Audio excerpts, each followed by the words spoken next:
दोस्तों, महाभारत से जुड़ी कुछ ऐसी कथाएं हैं जिससे आज भी कई लोग अनजान हैं। आपने महाभारत के कई श्राप और वरदान के विषय में तो सुना या पढ़ा होगा। महाभारत के कई श्राप लोगों के बीच बहुत प्रसिद्ध हैं। जैसे अंबा ने दिया था भीष्म को श्राप, कर्ण को परशुराम जी के द्वारा दिया गया श्राप, वहीं अर्जुन को उर्वशी के द्वारा और श्री कृष्ण को गांधारी के द्वारा, अश्वत्थामा को श्री कृष्ण द्वारा, और ठीक उसी प्रकार द्रौपदी ने कुत्तों को एक श्राप दिया था, जिसके बारे में आज हम इस वीडियो में आपको बताने जा रहे हैं। तो दोस्तों, बने रहिए इस वीडियो के अंत तक। दोस्तों, वीडियो में आगे बढ़ने से पहले हमारे टिडबिट इंडिया चैनल को सब्सक्राइब करें और बेल आइकन को दबाएं, ताकि इसी प्रकार की नई नई वीडियोस की जानकारी आपको मिलती रहे। दोस्तों, आपने कभी सोचा है कि आखिर सभी जीव जंतुओं में कुत्ते ही एकमात्र ऐसे प्राणी क्यों हैं जो लगभग खुले में सहवास करते हैं और अक्सर खुली जगहों में ही पाए जाते हैं? क्योंकि दोस्तों, इसके पीछे छुपा हुआ है महाभारत का सबसे बड़ा श्राप। तो चलिए इस कथा को विस्तार से जानते हैं।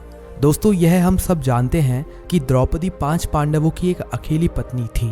अब आप सोच रहे होंगे कि ऐसा क्यों?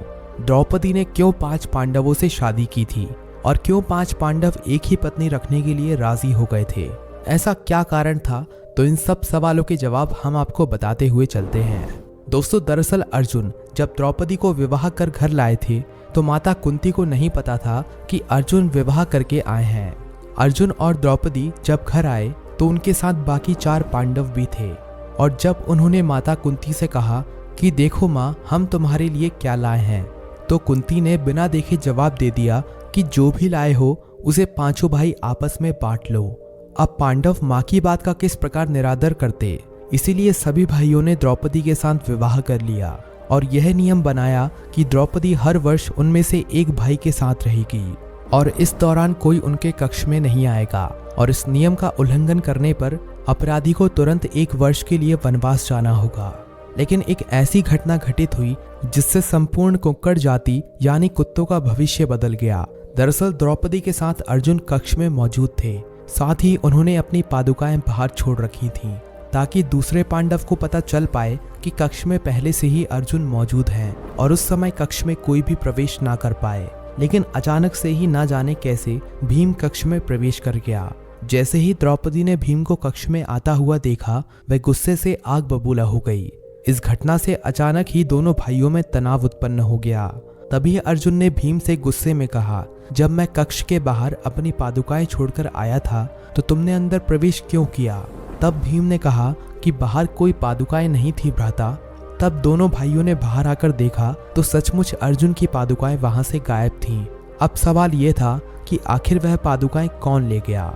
इसी की खोज में दोनों भाई पादुकाएं ढूंढते ढूंढते पास के जंगल में गए, जहां उन्होंने देखा कि एक कुत्ता अर्जुन की पादुकाओं के साथ खेल रहा है। तब पता चला कि कुत्ते के द्वारा पादुकाएं उठाकर लिए जाने के कारण ही भीम ने कक्ष में प्रवेश किया। द्रौपदी इस घटना से बहुत लज्जित महसूस कर रही थी।